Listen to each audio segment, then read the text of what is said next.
Every one of us wants to be consistent with music, with fitness, with songwriting, with the things that matter most to us. But we often rely on something that is completely unreliable: motivation. It feels amazing when motivation pushes us to start, but when it disappears, we skip the work, we give up, or we move on to the next thing. And I know what it feels like because I used to live that way. And honestly, I still feel the battle day in and day out.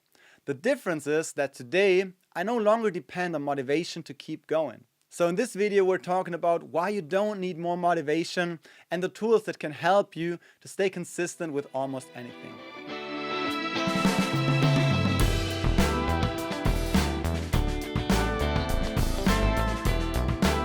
Hey everyone, Mark here. Welcome back to another episode of Mindset of a Musician. This week's topic is motivation and consistency. So at first glance, these two things seem to go hand in hand. But over the years I realized that they're actually very different. Motivation is temporary and consistency is built. So for a long time I relied on motivation in almost every area of my life, except for one, and that was music.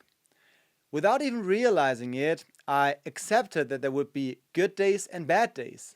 Some days I didn't feel like practicing, some days I didn't make any noticeable progress. But I kept showing up because I knew that it was part of the process. Ironically, I couldn't transfer that same mindset to fitness, healthy eating, reading, meditation, or planning my days. Why? Because playing guitar and singing had already become habits.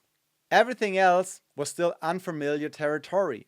So let's start by talking about why some things seem to require more motivation than others.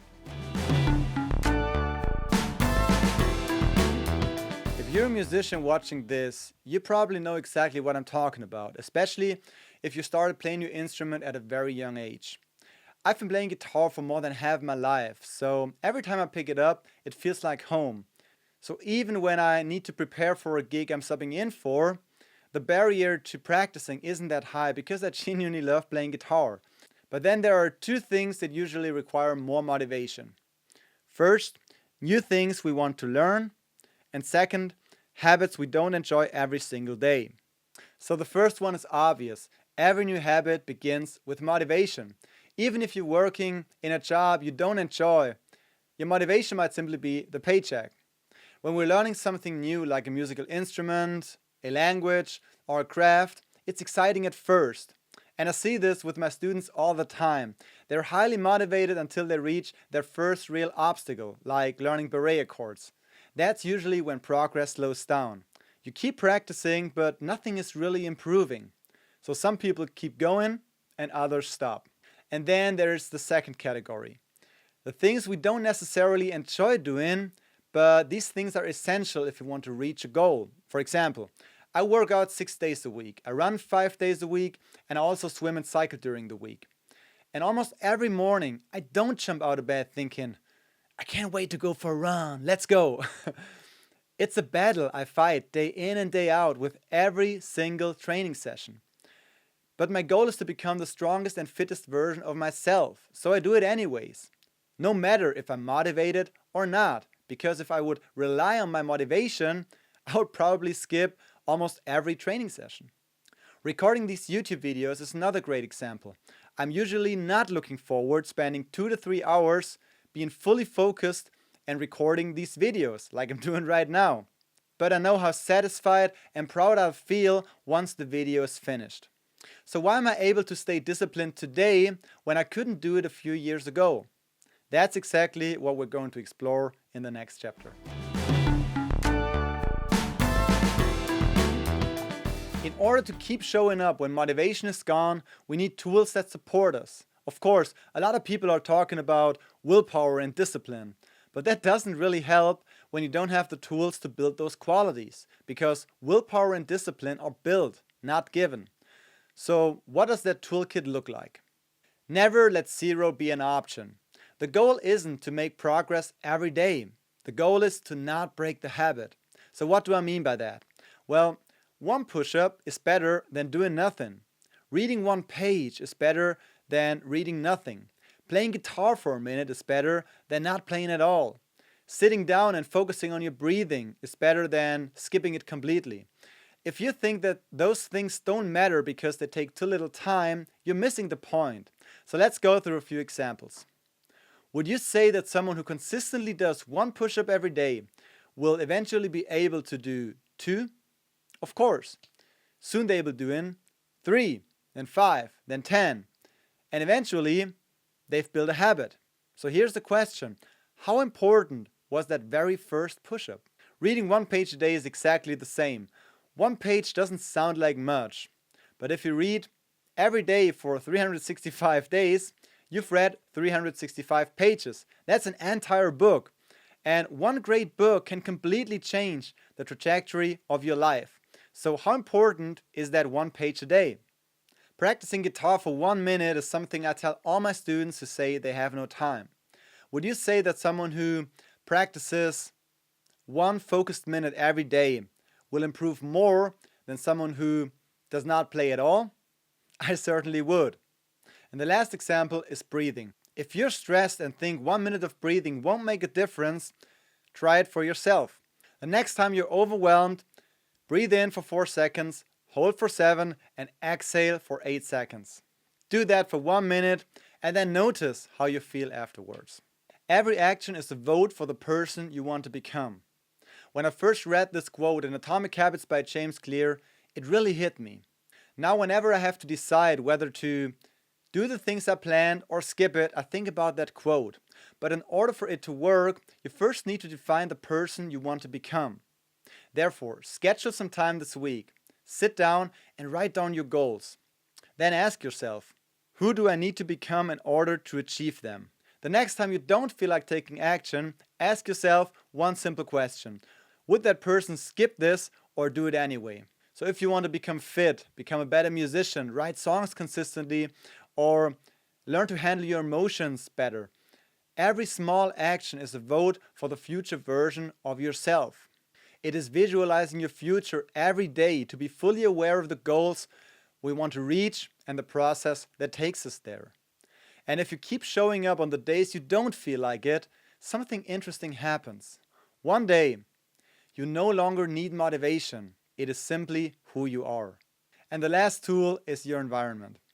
As I've already recorded a whole video about how your environment shapes your habits and your creativity, I'll make it easy and link it up here. Now that we've talked about the toolkit we need to build discipline and consistency, let's take it one step further. Stop waiting for motivation. Because if we keep waiting until we feel motivated, it becomes much harder to show up when that feeling never arrives. Well, I used to tell myself that I'd go for a run when I felt good and when the conditions were good. Of course, I never felt like running. And when it was cold outside or it was raining, I had another excuse not to go. At that point of my life, I almost entirely relied on motivation because I didn't have a system. But once you truly accept that motivation is unreliable, you can't stop waiting for it. Instead, your focus shifts. You stop hoping to feel motivated and start focusing on the process and the person you're trying to become. So if you genuinely believe that reading one page a day or practicing guitar for a minute will make a difference in a month or a year, you'll do it. Because every small action is another piece of the puzzle. And the more often we show up, the faster the puzzle comes together. Today I know that even if I don't feel like practicing, running or meditating, I almost always feel better afterwards. So the feeling I used to wait for before taking action now comes afterwards. And that is something we can actually rely on. But first we have to build the habit and experience that feeling often enough to trust the process. So now in the last chapter, I want to briefly talk about the difference between intrinsic and extrinsic motivation. One thing that helped me understand motivation even better was learning the difference between intrinsic and extrinsic motivation. So I've always been someone who is naturally curious.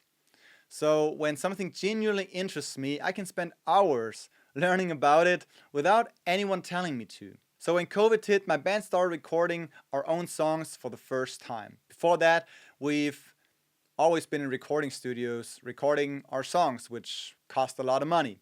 So this time I very quickly realized that I wanted to learn how to mix those songs myself.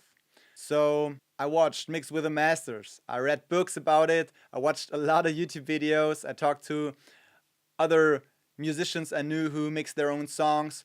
And I trained my ears to recognize different frequencies and spent hours practicing. And nobody told me to do that. I just wanted to learn. And the same was true when I started playing guitar at the age of 12.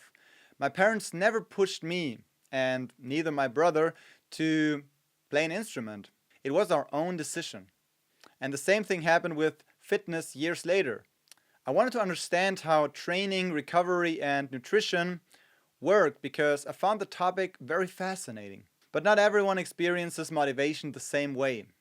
Some people need a little more external encouragement to get started. I see that with some of my students, friends, and even within my family. So sometimes the conversation, a coach, a training partner, or simply someone who believes in you can be enough to get the ball rolling. And there's absolutely nothing wrong with that.